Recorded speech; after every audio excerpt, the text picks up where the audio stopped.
Hello, my name is Shelly Bynum and I will be doing a book talk for you today. The title of my book that I'll be doing it on is called Goin Someplace Special. And the author of it is Patricia Mckissack and Jerry Pinkney. And so I'm going to start to tell you a little bit about this book. It's about this little girl right here on the cover, and her name is Trisha Ann. And she is a little girl who woke up and really wanted to go to this someplace special. So she begged her grandma if she could go by herself because she's all grown up now and she wants to go out and experience it herself. And her grandma says, yes, absolutely, you can go. Just be careful, watch where you're going, who you talk to, act like you know what you're doing, and you'll be fine. Yes, go. And so she gets on the bus and goes, and as she journeys to this someplace special, she runs in to a few problems or concerns, really.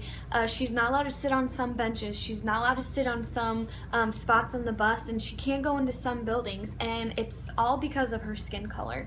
This book takes place back when segregation was still going on, and she just is there all by herself, and when she gets turned away and when she gets yelled at for going into certain buildings, and she just gets really scared and really turned off by this, and she just doesn't understand and know why she can't go into some buildings or why she can't sit on this bench, and she ends up crying, and she ends up wanting her grandma because she doesn't want to go through this alone, and she's just confused, and she ends up getting through, and she ends up getting motivated by the people around her to continue to go to this someplace special because that's where she really wants to go. This is where her heart really wanted to take her.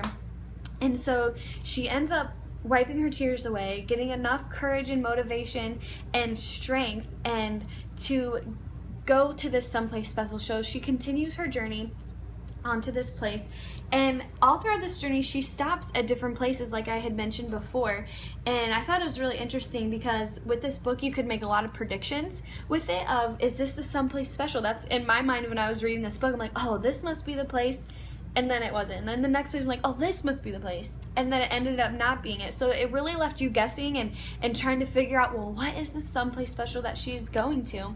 And I really enjoyed this book, and I thought it was great for the classroom, and I think for 4th grade and up it would be great. The younger kids might like the story, they might not understand it because there's a lot of hidden meaning underneath of it, and with the segregation and all that, they might not understand either, but with the older kids they'd be able to understand. So I really loved it, especially it's really an emotional and heartfelt book. Once it hit the end, I kind of got emotional and almost a little teary-eyed because the ending was just so just moving and just inspiring, and it gave you a little insight of what she was going through and how she finally felt by the end of the story and why she wanted to be at this someplace special.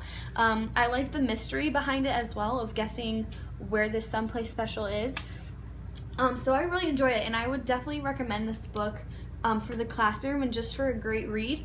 The content areas that I would use it in is definitely history because of the time period and where it takes place, and you can definitely learn about segregation. And what's different about this book is, because I know there's a lot of books out there about segregation, but this kind of gives it in a kid's point of view, and it allows you to see her feelings on it and really what she went through as a kid. And just her thought process about it all. And I really liked it because in one part of the story there's a little white boy that wanted her to come inside the building, but she wasn't allowed, and he just couldn't understand why, and he just was so confused. And it was neat to see the point of view of segregation from the kids and in real life situations. I also thought for history, or for even writing, talking about order of events, because you could have them go through where did she go first, where did she go second, and why she went there, and then where did she finally end up, and what was the end result of that. So I thought that was great, and also especially if you use this book in 4th grade, because I know writing is a big topic in 4th grade. I thought you could have them do some creative writing or some descriptive writing. You can have them talk about their someplace special if they have that place already, or if they could think of a place that would be somewhere someplace special. Just give them that writing topic and see where they go and see what they can do with it. I really connected to it because of just the emotional aspect and heartfelt of it all, and I just really wanted just to give this little girl a hug, and I just really loved it. And I myself have a place that's special, so just connecting that together with this little girl and why she wanted to go to this place was really awesome, and I really enjoyed this book, and I would definitely have it in my classroom, and I definitely recommend it for all the teachers out there to have it in their classroom. Thank you for listening.